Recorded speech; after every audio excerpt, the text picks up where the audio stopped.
What is profit?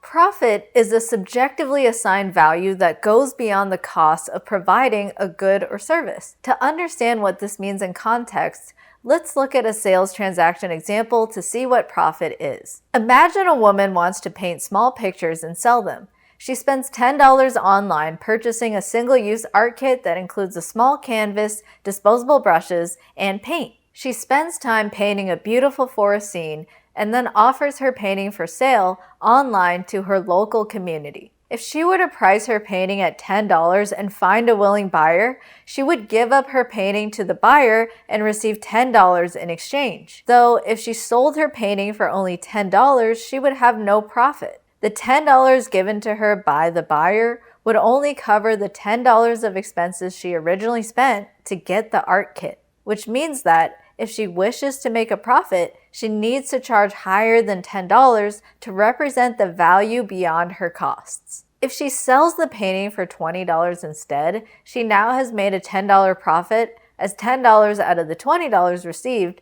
goes towards paying back her materials costs, and the remaining $10 from the $20 received now goes to her as profit. The $10 profit is the value subjectively assigned to the process of turning the painting materials into the finished picture and the time and effort spent offering and delivering that painting for sale. This is a simple example, but it has important implications when we expand this concept to larger orchestrations of business. What does profit mean for capitalist entrepreneurs who fund a grander business vision? For the capitalist entrepreneur, their expenses go beyond just paying for raw materials. They spend time and money on figuring out a market-valued good or service offering. Then, they must account for various other one-time and ongoing expenses, including, but not limited to, paying employees, paying for insurance, paying for wear and tear expenses on equipment and structures, paying for legal compliance,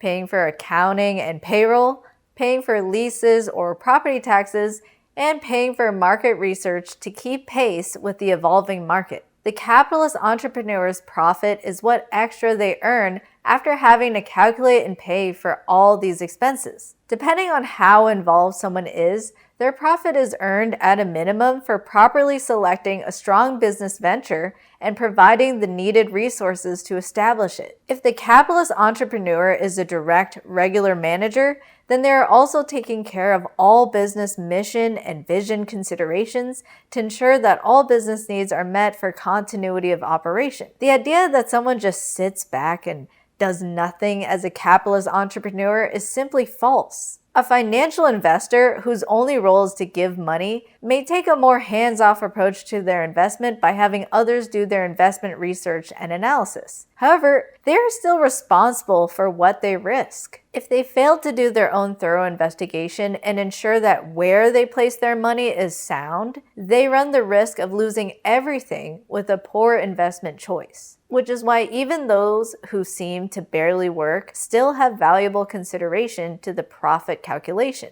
A passive investor must still be judicious in thinking about who they will rely on and their choices, or they will lose what capital they have. A passive investor who takes the time to research opportunities and investigate where is best to steward will be less likely to make a mistake. In this manner, capitalist entrepreneurs and financial investors can only profit if their business selection is demanded in the market. Their investment first serves to pay all those who are part of the establishment, from those making the raw materials to those building and maintaining the buildings used for business activities. Those employees and contractors get a profit from their labor and resources based on what they are delivering. In this way, employees also profit from what they earn. Think about an employee who does computer work with spreadsheets. This employee is trading their computer skills and time for a wage, but that wage is taken with consideration of their own profitability. An employee cannot sustainably take on work that does not meet their expenses and needs. If that employee was looking for a new job, but a new opportunity was 4 hours from where they lived,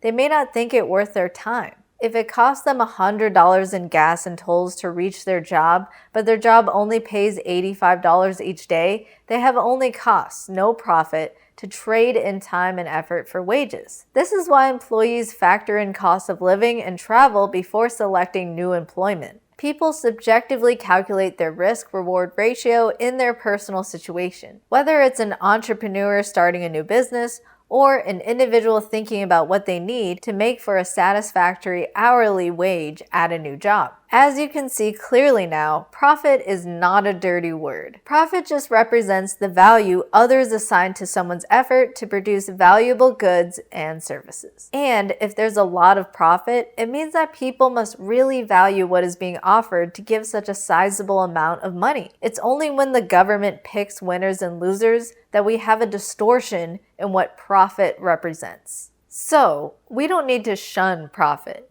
When we profit from free trade, we all win. Special thank you to all my fiduciaries: CJRoasting.com, Organic Fair Trade Coffee, Crawford K. McDonald of Taggart Atlantic Healthcare, and Beto Destrafa. Help me produce more quality content and receive special perks for your monthly support by joining my Patreon or Subscribe Star membership pages. See you soon!